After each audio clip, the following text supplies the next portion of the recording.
ज्योतिष शास्त्र के अनुसार सर्प को मारने से सर्पदोष और पितृदोष लगता है।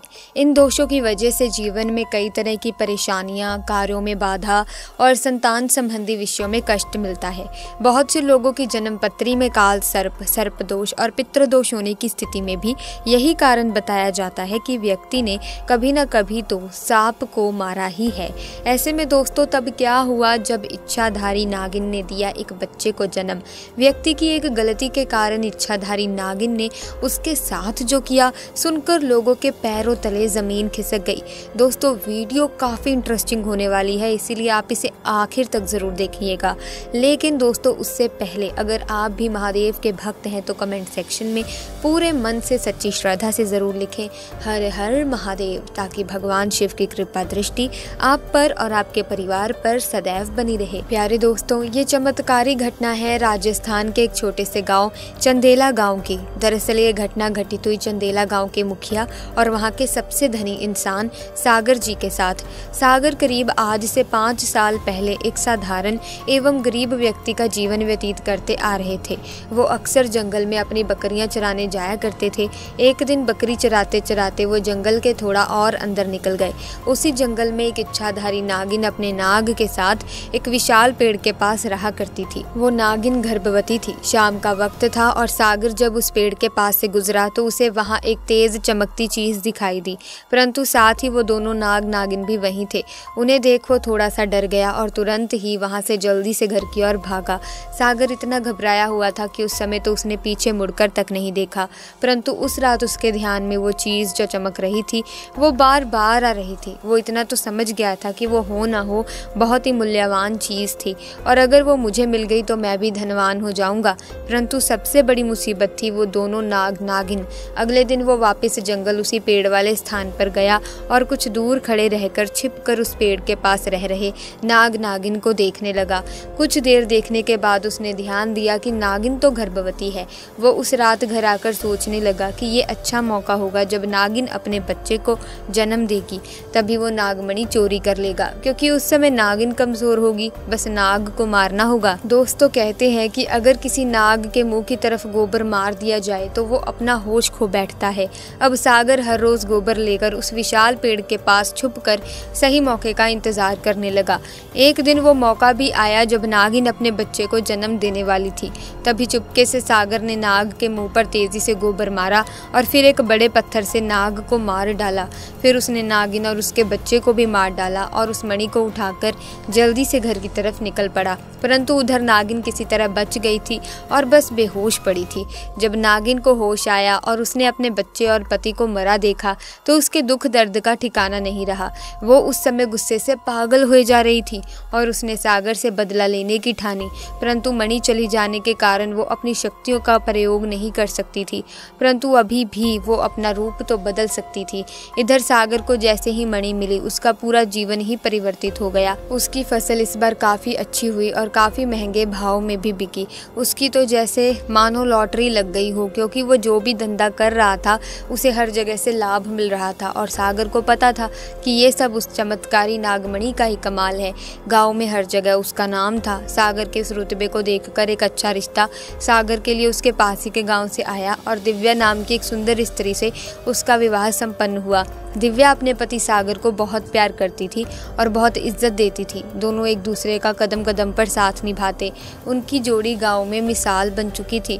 उधर नागिन भी एक पुरुष का रूप धारण कर राजू नाम से सागर के यहाँ उसका मुंशी बन गया और सागर का विश्वास जीतने लगा।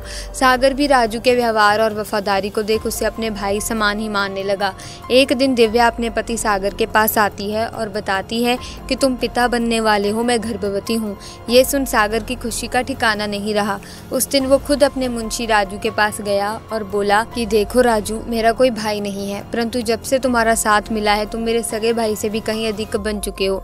आज मैं बहुत खुश हूँ, इसलिए आज मैं अपनी पत्नी और तुम्हें एक खास जगह ले जाना चाहता हूँ, क्योंकि मेरा इस दुनिया में तुम लोगों के सिवा कोई नहीं है। और वो अपनी पत्नी और राजू को कार में बिठाकर गाँव के कोने में ले जाकर कार एक छोटी सी कुटिया के सामने रोकता है और बताता है कि जब वो छोटा था तब इसी कुटिया में उसकी माँ की जान उसे जन्म देते ही चली गई थी। उसके पिता तो पहले ही गुजर चुके थे। तब एक बूढ़े बाबा ने उसकी माँ को वहीं दफना दिया था और सागर को उसी बूढ़े बाबा ने पाला था। सागर बताता है कि जब भी उसके साथ कोई बुरी घटना होती है या वो दुखी होता है तो बस वो इसी कुटिया के पास चला आता है। यहाँ उसे एक अनोखा सुकून मिलता है। सागर आगे बताता है कि आज तुम दोनों को मैं इसीलिए यहाँ लाया हूँ क्योंकि तुम दोनों अब मेरी ज़िंदगी का एक अहम हिस्सा बन चुके हो। दोस्तों, ये सुन सभी की आंखों में पानी भर आता है। कुछ देर रुकने के बाद जब वे वापस पहाड़ी से होते हुए घर को जाते हैं तो अचानक उनकी गाड़ी पहाड़ी पर एक बड़े पत्थर से टकराती है और गाड़ी को जोर का झटका लगता है, जिसके कारण सागर तो कार में ही फंसा रहता है, परंतु उसकी पत्नी दिव्या पहाड़ से नीचे गिरे एक पेड़ पर अटक जाती है और उस पेड़ के ठीक नीचे ही बहुत गहरी खाई थी। दोस्तों, वो रात कार्तिक पूर्णिमा की ही थी। राजू अपनी शक्तियां पाकर पुनः नागिन रूप धारण कर लेता है। सागर राजू को देखकर चौंक जाता है क्योंकि राजू अब नागिन में पुनः बदल गया था। वो नागिन सागर को बताती है कि कैसे ठीक इसी तरह वो भी स्थिति में फंसी थी जब सागर ने उसका पूरा घर संसार लूट लिया था, उसके पति और बच्चे को मारकर, और आज मेरे पास बदला लेने का एक अच्छा मौका है। सागर घायल गाड़ी में फंसा हुआ था। रो रो कर नागिन को बोलता है कि भले मेरी जान ले ले, परंतु मेरी पत्नी गर्भवती है, उसे छोड़ दो। परंतु तभी उस नागिन को अपनी वही स्थिति याद आती है कि क्या होता है जब कोई अपना छिन जाता है। ये जिंदगी का सबसे बड़ा दुख होता है। नागिन ने सागर का उसकी पत्नी के प्रति सच्चा प्यार देख उसे माफ़ कर दिया और दिव्या को उस पेड़ से निकाल बचा लिया तथा दोनों को हॉस्पिटल छोड़ खुद वापस जंगल में उसी विशाल पेड़ के पास चली गई। जब सागर हॉस्पिटल से स्वस्थ होकर अपनी पत्नी के साथ घर वापस लौटा तो उसे अपनी गलती का एहसास हुआ और उसने जाना कि उसने कितनी बड़ी गलती करी है। वो नागमणि को लेकर उसी विशाल पेड़ के पास गया और उस पेड़ के पास उस नागमणि को रख फूट फूट कर रोने लगा और शाम को घर वापस आ गया। दोस्तों, कभी कभी इंसान लालच में इतनी बड़ी गलती कर बैठता है कि फिर उस गलती को कभी भी ठीक किया ही नहीं जा सकता, बस अंत में पछतावा ही रह जाता है। दोस्तों, सांप को मारने के संबंध में अक्सर कई लोग कहने लगते हैं कि मत मारो, इन्हें भगा दो या जाने दो। दरअसल इसके पीछे भारतीय अध्यात्म और दर्शन का ज्ञान छुपा है। भारतीय दर्शन में कहा गया है कि जीने का हक सभी को है, इसीलिए किसी जीव की हत्या नहीं करनी चाहिए। सांप इस दुनिया के सबसे खतरनाक जीवों में शुमार है, जिनसे बचकर रहने में ही भलाई होती है, वरना इनके जहर से बच पाना मुश्किल हो जाता है। हालांकि अच्छी बात यह होती है कि सभी सांप जहरीले नहीं होते। जहरीले सांपों में किंग कोबरा, करैत और ब्लैक मांबा आदि शामिल है। भारत में पाया जाने वाला नाग भी काफी खतरनाक होता है। ऐसे में दोस्तों, मैं साफ शब्दों में आपको बता दूं कि सांप चाहे कैसी भी प्रजाति का हो, कितना भी जहरीला हो, खतरनाक हो, बस आप सांप को मारने का पाप कतई ना करें, क्योंकि आप सांप को तो मार देते हैं लेकिन जो आपको पाप लग जाता है उस पाप को आपको भुगतना पड़ता है।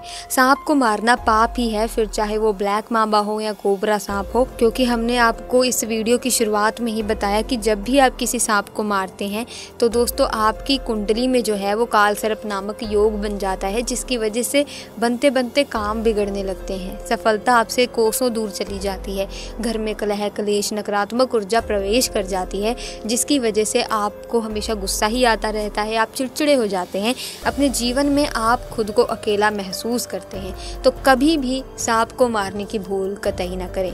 सो आज की वीडियो में बस इतना ही। मुझे उम्मीद है कि घटना आपको रोचक लगी होगी। अगर हाँ तो आप इस वीडियो को लाइक करें, शेयर करें, चैनल को सब्सक्राइब करके बेल आइकन को प्रेस कर लीजिए ताकि नए वीडियोस की अपडेट आपको मिलती रहे। जल्दी मुलाकात होगी आपसे, तब तक के लिए धन्यवाद।